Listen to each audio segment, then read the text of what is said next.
News Central now at this hour begins in West Africa, where the Nigerian government has reportedly detained two executives of the Binance crypto exchange platform amid efforts to stabilize the nation's foreign exchange market and salvage the value of the local currency. According to local media, the two executives were detained in Abuja, Nigeria's capital, a day after they flew into the country as part of moves to negotiate with the Nigerian authorities amid a crackdown on the crypto platform. Last week, the Nigerian government blocked the online platforms of Binance and other crypto firms to halt what it described as continuous manipulation of the forex market and illicit movement of funds. It was gathered that the Nigerian Communications Commission, NCC, communicated the directive to telcos and they immediately acted on the advisory. In a drastic attempt to stabilize the struggling naira, the Nigerian government is reportedly considering blocking access to online platforms like Binance and other cryptocurrency firms. Officials believe it leads to manipulation of the foreign exchange market and illegal movement of funds through these platforms. And this was confirmed by the CBN governor, Olayemi Cardoso, that Binance and other digital exchanges have become a conduit for moving money illegally. Lekon Onobanjo has more in this report. The naira has been on a free fall in recent months, reaching record lows against major currencies like the US dollar. This depreciation has put immense pressure on the Nigerian economy, contributing to inflation and hindering imports. We've seen a lot of volatility in the FX market in Nigeria. We've also seen a very rapid depreciation of our naira. What we all want is a stable currency. The government argues that crypto platforms, particularly Binance, with their peer-to-peer functionalities, are being used to exploit weaknesses in the official foreign exchange market and facilitate the illegal transfer of funds. And CBN Governor Olayemi Cardoso mentioned that Binance in Nigeria had been used to move at least $26 billion, further giving more credence to the need to curb the activities of digital exchanges in Nigeria. Whether we call them speculators or they are money launderers or any other criminal groups will distort the market. We all know that this alternative money, as you may call it, has allowed a lot of things to take place in the dark web and similar places. So yes, it is fair to say that some of the operators may not be people with good intentions. The proposal has raised concerns about the predisposition and usability of technology for financial activities, with some supporting government's position. Criminals are criminals, and they should be prosecuted or chased by the law. But technology of blockchain, there's nothing wrong with it, and there's nothing wrong with cryptocurrency. These are technologies that are being used for good. I would always, on any day, take stability ahead of any other factor, because I think that that's what's most critical. The reality is that lack of stability impairs planning or proper planning. And everyone who says that they support free market is that we should have legitimate demand and legitimate supply. And we want those two things to be the primary driver of our currency's price. The Nigerian government is yet to make a final decision on the proposed ban, but what is paramount at this time is exerting all measures that can help improve the value of the naira. In Lagos for News Central, Lekon Onobanjo. And to talk about this in detail, I'm joined live on the news by Ola Atoshe, CEO, Coincoin Exchange. Good morning, Ola. Glad to have you join me. Yes, good morning. Nice to be with you. Let me start by asking you, what's your take on the ban or clamp down on Binance and also cryptocurrency firms? Well, there are issues with the foreign exchange and the currency, the Nigerian naira. And I think it's critical at this point that the authorities do everything within their power to bring the falling naira under control. With regards to Binance specifically, if the central bank and the regulating authorities have reason to hold on to their executives or certainly ban Binance, that's certainly something that I'm sure the central bank has evidence for. And of course, the truth of the matter is, as we're trying to do in Nigeria, the SEC has invited us to all become registered as centralized digital exchanges. In every other country, or not all countries, but in most countries around the world, there are different regulatory frameworks by which digital assets exchanges are governed and regulated. So it is expected that all exchanges operate within different jurisdictions on the basis of the regulatory operations within those countries. So Binance, of course, has operated for a very long time in Nigeria, and not necessarily within the remits or confines of, what the central bank and the SEC expect them to. So I think the central bank do have a case with regards to, Binance, to try to really understand, why, what's been going on, movement of funds. When we say illicit movement of funds, is that funds moving into the country? Is that funds moving out of the country? Does Binance have a travel rule in place? Is Binance able to determine who funds are sent to and who funds are coming from on the blockchain? And in all cases, as it applies to Nigeria. So these are questions that I think Binance will have to answer for, to the central authorities. So that's my view. It's very difficult to really answer the question and, say that there aren't. I mean, there's two sides to the story, of course.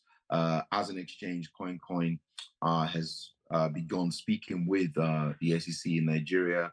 We're a much smaller company. We don't have a P2P platform, and we're waiting to get our license before we can officially, roll out our solutions across Nigeria. And I, for one, have been an advocate for, regulations for cryptocurrency in Nigeria for quite a long time. And the reason why we want to be regulated is so that we can avoid situations such as, the situation that Binance currently finds itself. Yeah, just to chip in there, you talked about the movement of illicit funds. I'm wondering if you believe this monies can be recovered and those involved sanctioned. Well, I mean, it depends, right? It depends on how you define illicit funds. Illicit funds are moved not just over the blockchain in terms of using platforms like Binance, but illicit funds are moved using the banks. The major difference between the banks and the obviously traditional finance and the ledger system that banks use is that the banks have a travel rule employed. So what that means is if I were to send money to yourself, the money comes from my bank account number, which is tied to me with my name and my details. And when the money is sent to yourself, it goes to you with your name and your details, right? So whatever type of funds they are, we know who the money has come from and who it's gone to. On the blockchain and on Binance specifically, if you send funds from one person to another, if it's not all on Binance, then you can't identify the people who are sending the money. So, for example, if someone receives, a cryptocurrency at Binance that hasn't come from another Binance account, maybe it's come from another exchange, maybe it's come from a private wallet, it will be difficult for the central authorities to be able to understand who the funds have come from. So that's a valid point as far as the federal government is concerned. And the second point is, how do you determine whether the source of those funds are proper, if you like? And that's also a valid point as far as the central bank is concerned. So what are the funds? Are they illicit? And have they been obtained through means which are, untoward? It's a very difficult question to answer because we simply don't know. And that's why, it's pertinent as part of, certainly our KYC process that we identify source of funds before we allow folks onto our platform. And also something else that we're working on is the establishment of the travel rule, such that any funds received, we know where they've come from and who they've come from. Likewise, funds that are going out, we know where they're going and who they're going to. This is critical if digital assets and cryptocurrency platforms are to be successful in Nigeria and indeed across the West African region. Ola, I can't help but ask you if you think a ban on Binance or cryptocurrency is really that silver bullet to strengthen the naira in Nigeria. What do you make of that? So in terms of the naira specifically, there are other issues, right? The belief is there have been issues from the previous administration, which the current administration is doing its very best to fix. It's not just, cryptocurrency exchanges that are adding fuel to the fire, which is the crippling naira. I believe, and to put it in a more financial way, setting reference rates for the value of a national currency by a private company which isn't regulated doesn't help, right?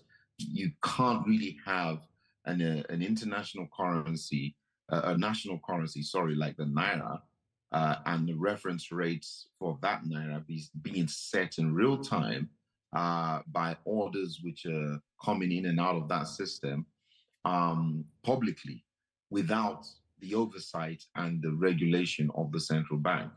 That's just not right. And I can tell you for free, if I went to China today or Hong Kong today and set up a platform and I was pricing CNY or CNH versus USDT in real time in China or Hong Kong without the regulators behind me, they'll pick me up in no time. So I think regardless of the fact that the cryptocurrency exchanges are not the only culprits as to what's happening to the naira, they're not just crypto companies are responsible for this. I think we still need to do things the right way. We can't have foreign exchanges come into Nigeria and set reference rates for the naira in real time without oversight by the central authorities. That will not be allowed here in the United Kingdom. It won't be permitted in Hong Kong or Singapore. It's just not done anywhere. So we in Nigeria owe it to ourselves to do it the right way, right? So any ban on cryptocurrency platforms, I believe, will be temporary anyway, right? Once there's an understanding of what has transpired, right, I believe cryptocurrency exchanges will be able to operate under the rules and the guidelines and the framework which the SEC is putting out. And I think that's exactly what we will be able to use to go forward to providing, a safer environment for users and indeed companies like our own to operate in Nigeria. So I think that's, this is just necessary for us to pave the way forward now that cryptocurrency is a mainstream asset. Well, thank you so much for your time on the news. Ola Atoshe, CEO, Coincoin Exchange. Thank you once again. Thank you for having me. Thank you. Away from that, Nigeria's Senate has approved the sack of the Executive Vice Chairman of the Federal Competition and Consumer Protection Commission, Babatunde Irukera. The President of Nigeria's Senate says the Senate acted in line with provisions of the nation's constitution and believes approving the request of the President will help him reposition his government for greater efficiency. He who hires can fire, and it's difficult to force a servant on an unwilling master as far as the law is concerned. But here, the provision is very clear. If the Senate's job is to approve the request of the President, not to investigate the request of the President. And luckily, the section of the law is very clear that the person could and can be removed from his inefficiency to perform his duties. So I'll put the question. Distinguished colleagues, will the Senate approve the request of Mr. President for the removal of Mr. Babatunde Irukera as the Chief Executive / Vice Chairman of the Federal Competition and Consumer Protection Commission? Those in favor of the removal say aye. Aye. Those against say nay. The ayes have it. The House of Representatives on Wednesday called for an urgent probe of the frequent collapses of the nation's power grid. And this was sequel to the adoption of a motion titled Need to Investigate the Recent Frequent Collapse of the National Grid, moved by the member representing Orihonwo Federal Constituency, Edo State, Mr. Billy Osaworo. The lawmaker also maintained that if the frequent national grid collapses are thoroughly investigated and solutions proffered, the economy would be better off and citizens' welfare enhanced. Following the adoption of the motion, the House mandated the Committee on Power to liaise with critical stakeholders in the power sector to urgently investigate and proffer solutions to the embarrassing developments and report back within 4 weeks for further legislative action.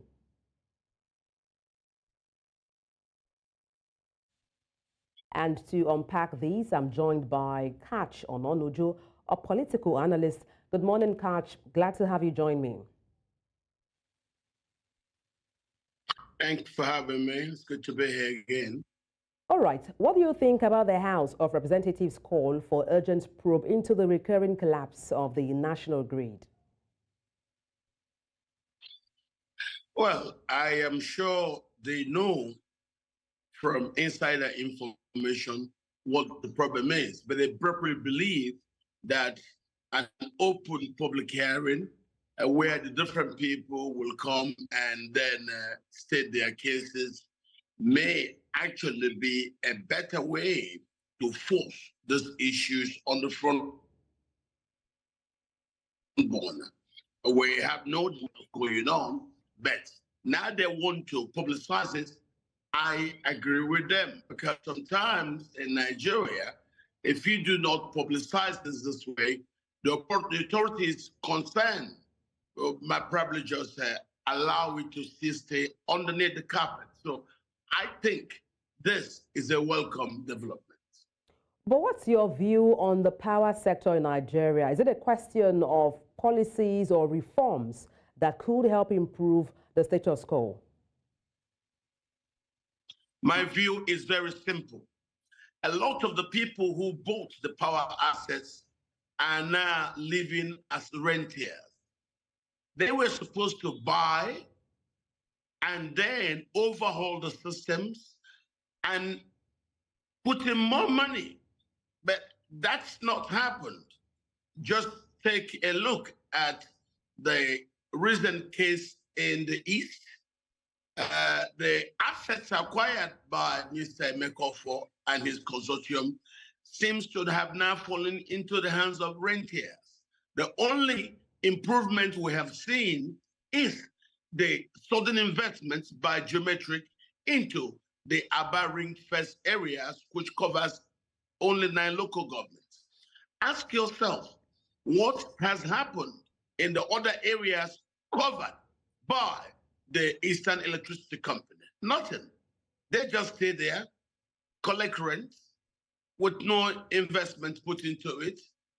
And for me, that's not the best. So I think it is now time for us to interrogate the power assets, those who took them, and ask ourselves, have they been able to make new investments to actually bring those properties to bear?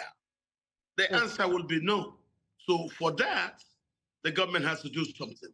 If there are rentiers who took those assets just to be collecting rent, we need to do something. If they cannot invest to bring such assets into what we think they can be, maybe we should find new people who will take them. After all, those people didn't put in no money. When you say buy and overhaul, I'm they wondering... just secure facilities from the bank. Use that now to take the power assets. Okay, I was wondering what you meant in clear terms when you say buy and overhaul the power sector. Earlier this month, there was a report of the power sector, having taken a loan amounting to 3.1 trillion naira to help generate power for Nigerians. So when you say buy, overhaul, get more money, how significant or impactful can that be? It is the only way to go, and it was actually the real strategy that was explained to them at the time when the assets were being given to them. When you take this asset, you are going to overhaul it, look at where the demands are, make new investments to bring it up to par so that it shall be available to the real intentions of those who gave this power access to these new owners. But no, they simply bought them and then sat there and were collecting rents with no new improvements into them. Ask yourself, since they took the assets, who has done anything to actually increase either the generating capacity? No, these are just distribution assets. They took them. What have they done since? As you can see in the one that I've marked out for us to look at, it's been geometric. Geometric invested in the power line that takes the gas from Owaza to the Werenta Osusiama site where the generating turbine machines are from GE. What has Emeka Force Company done? Nothing. So these are the things you have to look at. Look at the rest of the country and ask yourself, since they took possession of these assets, what overhaul have they done? What new investments have they brought? Were they just handed over our national assets for them to use and become the new rent collectors from the Nigerian people? If this is what it is wrong. That's why there is a need for us to revisit those who now collected those assets and have become rentier companies. I don't think this is good for the country. Okay, but do you think this could be, a reflection of the larger Nigerian society when it comes to our infrastructure? I'm talking about the recurrent collapse of the national grid. Yes, it is a reflection. Right now, we're beginning to see the truth. Some of them simply go to bank, get assets from banks. Those assets, some they don't even pay. And the next step playing some backyard politics that we gain those assets, repudiated, and they do not pay. So you see people who became billionaires by simply taking facilities from banks, and they never have intentions to pay back.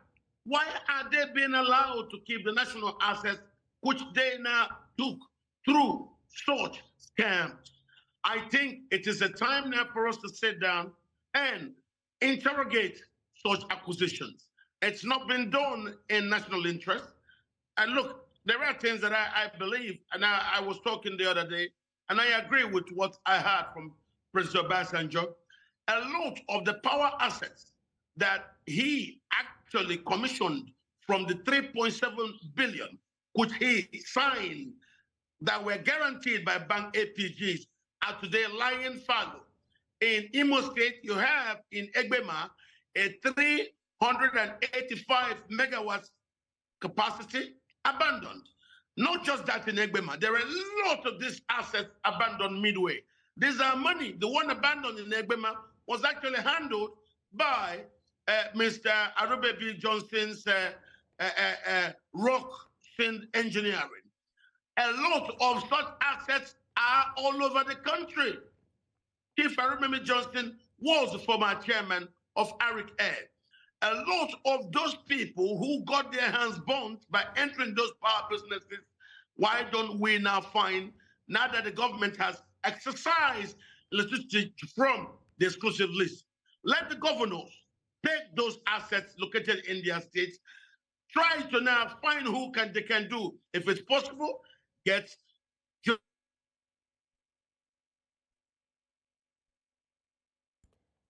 Well, thank you so much, Catch Onono, for your insight on the news. A political analyst, thank you once again. Now moving on to another story. Nigeria's federal government says it has received almost $1 billion from about $3 billion promised by development partners. Nigeria's Minister of Health and Social Welfare, during an update on activities within the ministry in the nation's capital, Abuja, says this is expected to improve access to healthcare by citizens across the country. Idong Joseph has details. This gathering is part of a series of engagements with heads of various ministries in the country aimed at updating citizens on the performance of governments. Present at this session are representatives of the Ministry of Health and Social Welfare, where the minister gave an update on funds received from development partners to improve access to healthcare delivery in the country. In that meeting in December, you all were witnesses when they announced $3 billion US complimentary to the federal government's effort for the next 3 years to be spent in improving the health outcomes of Nigerians, using primary health care as the basis for that. Of that announcement, we've already signed almost $1 billion in terms of grant, have approval for $200 million complementary grant, and the rest of the $3 billion is in line. He says that despite challenges being experienced by governments in providing equal access to affordable health care in the country, efforts are being made to ensure more citizens benefit from the nation's basic health care provision fund. We're expanding the primary health care centers that are benefiting from the basic health care provision fund from 8,000 that existed until now, some of which are not entirely fully functional, to make them functional and expand them to 17,000 by the end of 2027. The minister also revealed efforts being made to address the issue of shortage of skilled personnel in the health sector, saying over 2,000 persons have been recruited in the last few months. 2,497 doctors, nurses, and midwives have been recruited in our primary healthcare centers to fill gaps and to help in delivering services. And hundreds of thousands of Nigerians have been enrolled in the health insurance program through the National Health Insurance Scheme and the Vulnerable Groups Fund. We increased the quota for the schools of training of nurses and midwives. We doubled it. What we are doing today, as we always do, is to ensure that the media, Nigerians, those who are also at the position of leadership, are brought together for a conversation around how this country will develop. He says that significant progress has been made to facilitate the production of vaccines in the country, aimed at tackling the outbreak of any epidemic. In Abuja for News Central, I am Idong Joseph. The need for more women representation in politics and strategic positions have been on the front burner of public conversations for decades, but things are improving in that regard, with more sectors keen into gender equality in their leadership roles, and this includes non-profit humanitarian organizations like the Lions Club. News Central's Adeshewa Odushoga reports. All the time, women and feminists have called for the equal representation of women in leadership roles, following the low representation recorded in Nigeria and indeed Africa. Nigeria edged closer to breaking this record of having a first elected female governor in the 2023 governorship elections, when Aisha Dahiru Binani was prematurely declared as the new governor of Adamawa State. However, while this remains a struggle in the political terrain, other sectors are leading the way. A humanitarian organization, the Lions Club, in one of its districts in Lagos, has appointed its first female president, Lion Toyosi Ololade, to spearhead humanitarian services in vulnerable communities across the state. So glad and blessed. I mean, this is something I've been postponing and postponing. I was supposed to do this like September or June last year. I said, no, let's wait and do it at the right time. And I thank God I'm doing it at the right time. I'm so blessed. Well, it's always very good for people to be given the opportunity to exercise leadership, because, like they say, leaders are born and not made. But having somebody like Toyosi as the first female president in Magodo, I think they've got themselves a good deal. Why did I say that? I mentioned to you earlier that she's a go-getter. The truth is that women are actually better managers, because we have what I call intuition, and we act fast. We're faster thinkers, faster acting. The Lions Club is an international service organization with over 1 million followers globally, with the mission to improve health and well-being, strengthen communities, and support those in need through humanitarian services and grants that impact lives globally. Youth empowerment, then we do, we take care of the cancer for children, and then we do environmental, we take care of the environment, then we do humanitarian efforts. That one we actually take care of disaster relief, we give relief to people that are in disasters. Where there is a need, there is a lion. It simply means that we always look for where there is a problem, a need to be met. Federal government can't do all, state government can't do all. So we are just like another sub-level of a government coming together, individuals who are helping the needy. According to the new president, Lion Toyosi Ololade, one of the primary focuses of her tenure is to render free surgeries to the visually impaired and treatment to diabetes patients in her immediate community. In Lagos for News Central, Adeshawa Odushoga. The Ghana Parliament has passed the Bill on Human Sexual Rights and Family Values, commonly referred to as the Anti-LGBTQ Bill. The bill, called the Promotion of Proper Human Sexual Rights and Ghanaian Family Values Bill, was introduced by Sam Nati George, the MP for the Ningo Pram. The bill prohibits LGBTQ activities and makes it illegal to promote, advocate, or fund them.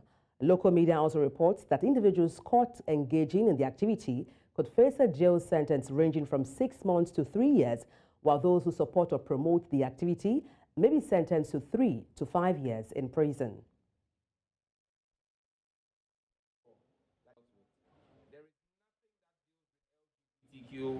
Better than this bill that has just been passed by Parliament. We expect the President to walk his talk and be a man of his words. It is our hope, our prayer and belief that President Akufo-Addo will be a man of his words and stick to the words he spoke to the Anglican Church in the Eastern region. An attack on the office of Chad's Answer Internal Security Agency in the capital, in N'Djamena, has killed several people, blaming the overnight assault on activities from the opposition Socialist Party Without Borders, PSF, headed by Yaya Dilo. The government said that the situation is now completely under control, and perpetrators of these acts have been arrested or are being sought and will be prosecuted. The attack came after a party member was arrested and accused of assassination attempt against the president of the Supreme Court. Dilo is a fierce opponent of Chad's transitional president, his cousin Mahamat Idris Deby Itno. He denounced the attack against the Supreme Court president as staged. Bonsoir et bienvenue aux 20h de la télévision nationale. Nous commençons ce journal par ce communiqué. Le gouvernement tchadien tient à informer l'opinion nationale et internationale qu'une tentative d'assassinat contre le président de la Cour suprême a été fomentée par le secrétaire chargé des finances du Parti socialiste sans frontières.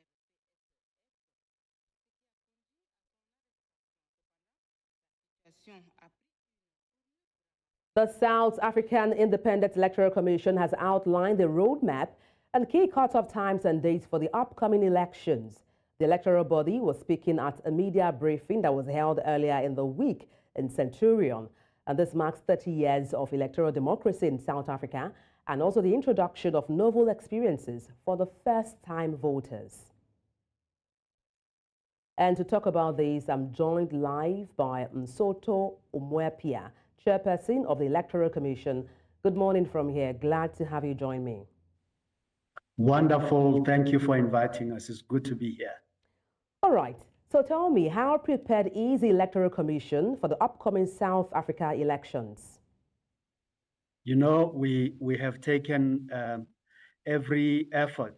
We have spared no effort to prepare for these elections, and we believe that our investment in our preparations are standing us in good stead. We are ready. If you would like to know what exact measures have been put in place to ensure a smooth and fair electoral process. There are a number of things that we have secured. Every election, as you know, is very different from the other. In these elections, the need to ensure that everyone who is registered as a voter has the opportunity to vote has never been more important than it is today. We have registered South Africans at home. We have gone to those places where voters needed to be visited because of their infirm or disability status. Those women that are highly pregnant and could not come, we have visited them at home to register them. We have also opened our voting stations across the land on 2 occasions for a weekend for people to register. We registered South Africans abroad in 120 countries across the world. We have undertaken registration in correctional facilities, because in our country, those who are in correctional facilities must also be given the chance to register. That has all been done. We have secured the material and equipment we need. We are in the last stages of procuring, electoral materials. As you know, we now have an electoral timetable that has been published, and we are now working within an election timeframe as confirmed by law.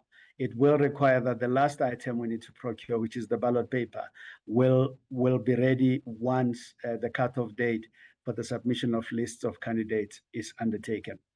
Okay, let's talk a bit about the two political parties, that's the ANC and the MK. How is the electoral body, resolving this controversy of name between the two of them? Well, we have spent quite a while dealing with what we call objections to the registration of the MK party. We concluded that process. By law, when a party remains aggrieved after we have considered that matter, they need to approach the Electoral Court. This is the case. The fact that parties are resorting to conflict handling mechanisms that are above board, such as the Electoral Court, must be commended. We are in the Electoral Court with both parties, and the court has indicated that the matter will be heard on March the 19th this year, and we look to a solution. In the meantime, we have a code of conduct that does not allow, or in simple terms, prohibits certain behaviors, and the parties are being made aware of those behaviors, and we trust that they will comply. All right, thank you so much for your time on the news, Mosotho. Well, we wish you from here smooth and free and fair elections down there in South Africa. Thank you once again for your time. Thank you, and you're most welcome. Soldiers and rescue volunteers work with heavy machinery in the river in Bolivia's capital after heavy rains caused floods that destroyed several houses. The rainy season in Bolivia, which began in December and will last until March, has so far left 40 people dead and nearly 10,000 families affected, according to the government. The authority, mainly responsible for relief efforts throughout the country, also pointed out that 80 out of the 340 municipalities were affected.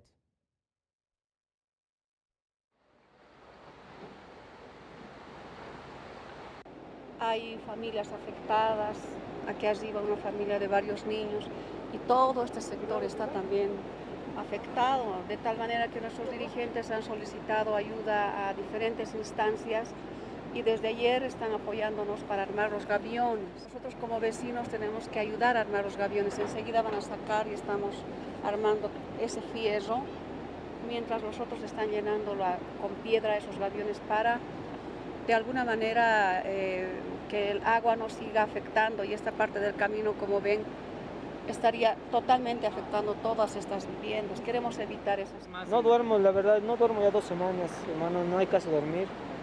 Al cualquier ruido ya tenemos miedo de salir y todo eso, pero gracias a Dios estamos protegiéndonos y siempre positivo, pensando que todo ya va a acabar. Lo peor pensamos que ya ha pasado.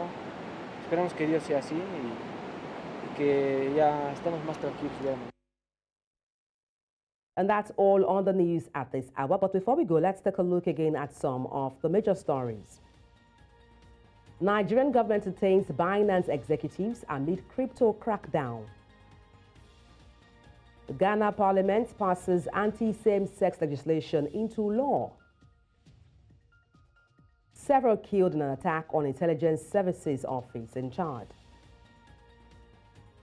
Send your eyewitness report to the WhatsApp number on the screen and follow us on social media. We are at News Central TV. You can watch us live on DSTV, channel 422, Star Times channel 274, Avo TV, and YouTube. Many thanks for watching. I am Adebola Adeduba.